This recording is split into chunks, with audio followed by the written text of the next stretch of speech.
Hello everybody and welcome to another video. This is day 4 of our looking at Christmas themed metal songs for the holiday period. Now yesterday we had a Sabaton track, which was really quite a serious, somber track. It was an outstanding piece of music. You know, the first 2 days we had something rather sort of uplifting, if not somewhat silly. Then we had Sabaton, which is a very, very serious but an absolutely outstandingly beautiful piece of music. So today we're going to sort of try and pick it back up a bit, you know, try and get a bit more joviality back into things. So we're going to be looking at Kidnap the Sandy Claus from The Nightmare Before Christmas, as performed by Korn. Now, I really like The Nightmare Before Christmas. I'm a big fan of it. I watch it at least once a year. In fact, you might notice my bed sheets are Nightmare Before Christmas. Yes, I'm a 43-year-old man, single, and I have Nightmare Before Christmas bed sheets. I don't care. I'm enjoying myself. I don't care. But yeah, I like Nightmare Before Christmas. I watch it at least once a year. I think it's a great film, and I love the music to it. So hearing Korn do a version of Kidnap the Sandy Claus, which I can kind of get, given that it's Lock, Shock and Barrel that are doing it, you know, the 3 little evil trick-or-treater kids. So I can kind of see it, but I don't think I've never actually heard this track, so I'm very interested to see. Obviously, with it being from an animation, it's not too deep. I do have lyrics here just in case, you know. I think, you know, why not talk about it like I normally do, but it's just a little bit of fun, isn't it? So let's just jump into it and see what Korn has done with Kidnap the Sandy Claus from The Nightmare Before Christmas. Let's have a look.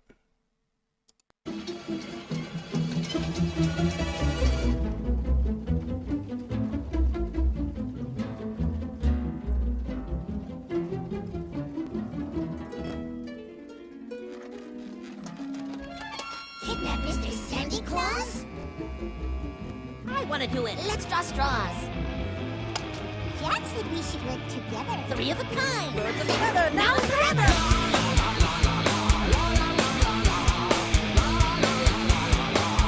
Okay.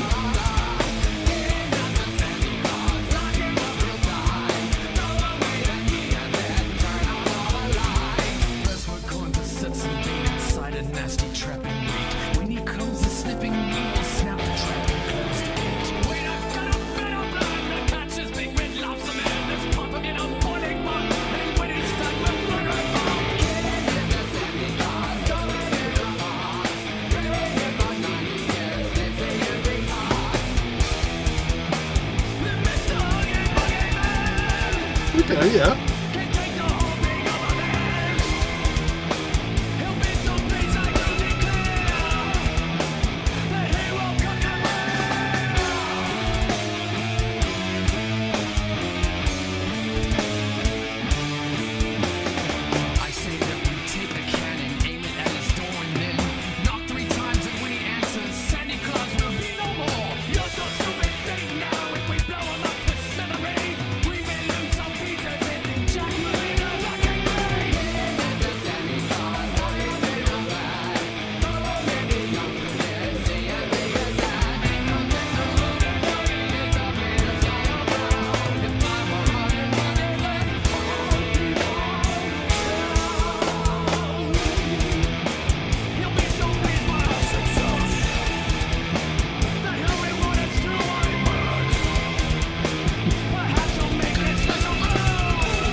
come up on my knees and see what makes him tick.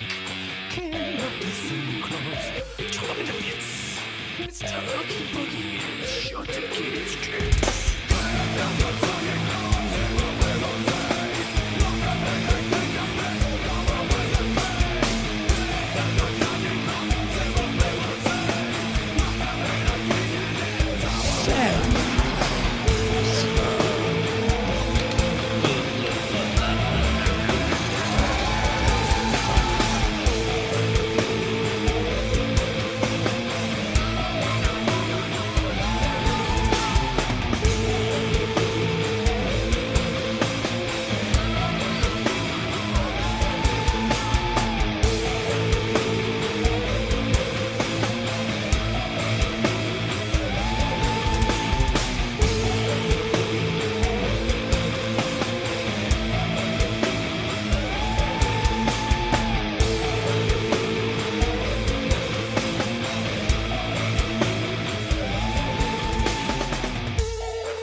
Well,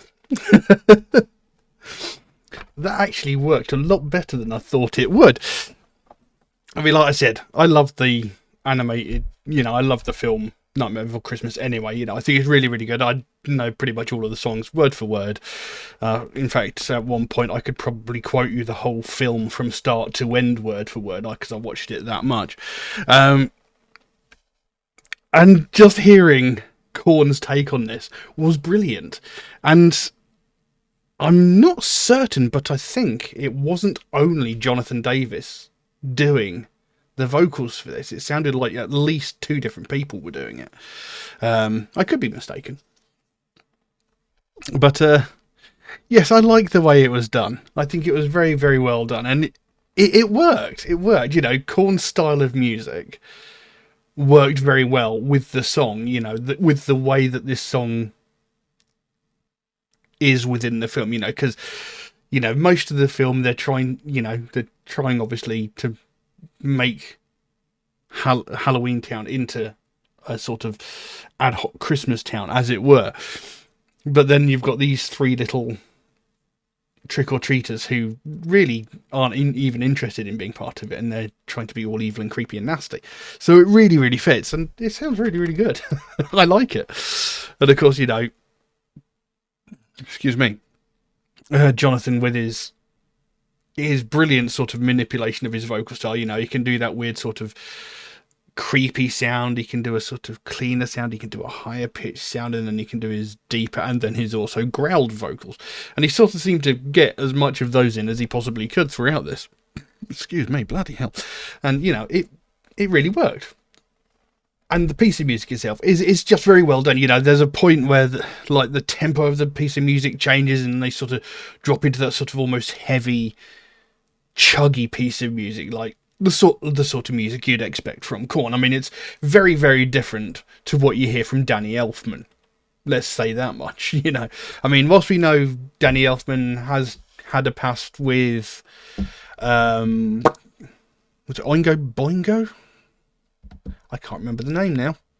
We know he's had a past history with sort of rock and metal, and a little while ago I did a song of his with Trent Reznor, so we know he has a history with that style of music. But when you come to his film scores, they're very different. They're more sort of lighter-hearted, tinkly jingly sort of things, quite far removed from the piece of music that Korn put together here. And like I said, for the most part it was what you'd expect, and then it sort of goes to the sort of slow, sort of chuggy, sort of really cool sounding parts. It sounded really, really good. I love this piece of music. I think it's very well done.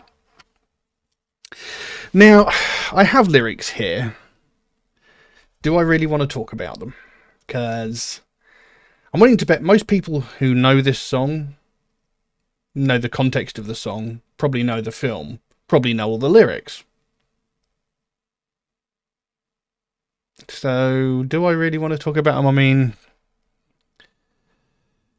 like I said, I know the film practically word for word from beginning to end, so I'm willing to bet most other people probably know at least the songs. So do I really want to talk about them? Do I really need to talk through them like I normally do? I don't think we really do we? Because, you know, it's a very long established film. Most people know the song, most people know the lyrics. So I don't think there's any necessary need to go through the lyrics. Because I think, like I say, a majority of people who would probably watch this probably know the song either through this version or through the original film.